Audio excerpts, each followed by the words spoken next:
بسم اللہ الرحمن الرحیم۔ السلام علیکم۔ آج جو ویڈیو لے کر آئے ہیں وہ لاہوت لامکاں کے غار کے اندر کے بارے میں بتائیں گے۔ غار کے اندرونی ماحول بالکل تاریخ رہتا ہے۔ اس میں اترتے ہی سب سے پہلے شیر کے منہ پر پاؤں پڑتا ہے۔ کہتے ہیں کہ اس شیر پر حضرت علی سواری کرتے تھے جو آج کل پتھر بن گیا ہے۔ شیر سے نیچے اترنے کے بعد فرش پر تھوڑی کیچڑ اور پانی نظر آتا ہے جو قدیم زمانے میں لوگ آنکھوں پر لگاتے تھے تو فوراً روشنی ہو جاتی تھی، اندر کی ہر چیز نظر آ جاتی تھی۔ آج کل لوگ اپنے ہمراہ ٹارچ رکھتے ہیں۔ یہ پانی کہاں سے آتا ہے اس کے متعلق کہتے ہیں کہ اندر ایک کمرہ سا ہے جس کی شکل گائے کے تھنوں کی شکل کی ہے۔ مشہور یہ ہے کہ قدیم زمانے میں ہر تھن سے دودھ ٹپکتا کرتا تھا، آج کل ان میں سے چند پانی کے قطرے ٹپکا کرتے ہیں۔ ہر تھن کے نیچے پتھر کے فرش پر چھوٹے چھوٹے گول گڑھے سے بن گئے ہیں جو ہمیشہ پانی سے بھرے رہتے ہیں۔ ان میں نہ تو پانی کم ہوتا ہے اور نہ زیادہ۔ غار کے اندر پتھر کی بنی ہوئی بعض چیزیں نظر آتی ہیں جیسے کہ حضرت امام حسین کا جھولا، مولا علی کا تخت، مولا علی کی اونٹنی، خاتون جنت کی چکی، بی بی فاطمہ کا صابن اور اونٹنی کے ارد گرد چھوٹے چھوٹے پیر کے نشانات بھی ہیں۔ یہاں کے لوگ کہتے ہیں کہ یہ امام حسین اور حضرت امام حسن کے ہیں جو اپنے والد ماجد کے ساتھ اونٹنی پر گھوما کرتے تھے۔ اس کے ساتھ ہی پائتن پاک کی چلہ گاہ ہے۔ آپ کی چلہ گاہ کے قریب ایک سرنگ ہے جس میں راستہ بنا ہوا ہے۔ کہتے ہیں کہ اس راستے 7 دن سفر کے بعد آدمی مدینہ منورہ پہنچتا ہے۔ بتایا جاتا ہے کہ اس کمرے کے اندر ایک غار ہے جس میں راستہ بنا ہوا ہے اور اس کی کوئی انتہائی حد نہیں۔ کہتے ہیں کہ اس راہ سے 2.5 دن کے عرصے میں حجاز کی سرزمین تک پہنچا جا سکتا ہے۔ کچھ لوگ 7 دن کہتے ہیں۔ قدیم زمانے میں درویشوں نے اس راستے کی سیر کی ہے۔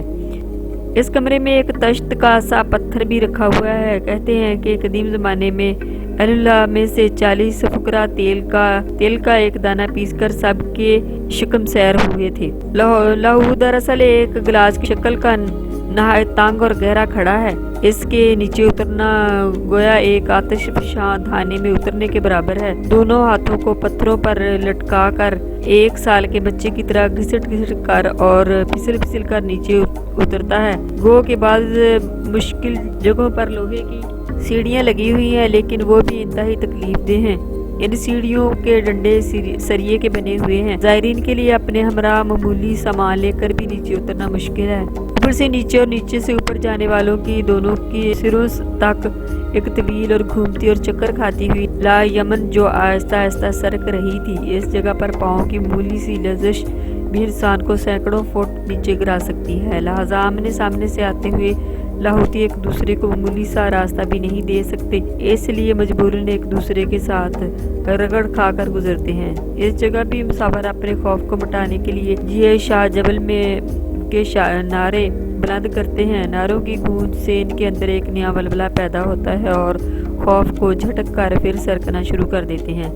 خدا خدا کر کے مسافر ایک ایسی جگہ اترتے ہیں یہاں ان کے سر پر پہاڑ چھجے کی صورت میں جھکا ہوتا ہے۔ پہاڑی چھجے کے نیچے ایک مچ جل رہا ہے جس پر ملنگ گدی لگا کر بیٹھا ہوا ہے۔ موٹی موٹی لکڑیاں اور ان میں سے ہلکا ہلکا دھواں نکل رہا ہے۔ سندھ اور پنجاب کے بڑے بڑے مزاروں کے مچوں میں جو 12 مہینے آگ جلتی رہتی ہے وہ آگ لاہوت کی اسی مچ سے جاتی ہے۔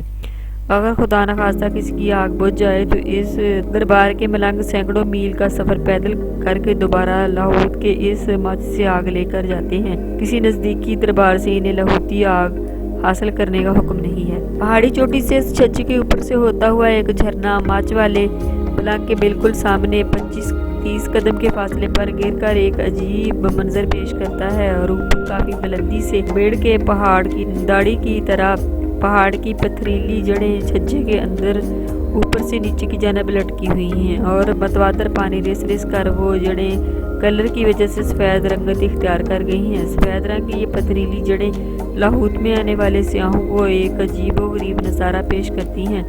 ان پتھریلی جڑوں کی سفید رنگت کے بارے میں ملنگوں کا یہ کہنا ہے کہ جس وقت حضرت علی اس جگہ تشریف لائے تو آپ کی آمد کی خوشی میں لاہوت پر دودھ کی بارش ہوئی تھی اور یہ سفیدی اسی دودھ کی ہے۔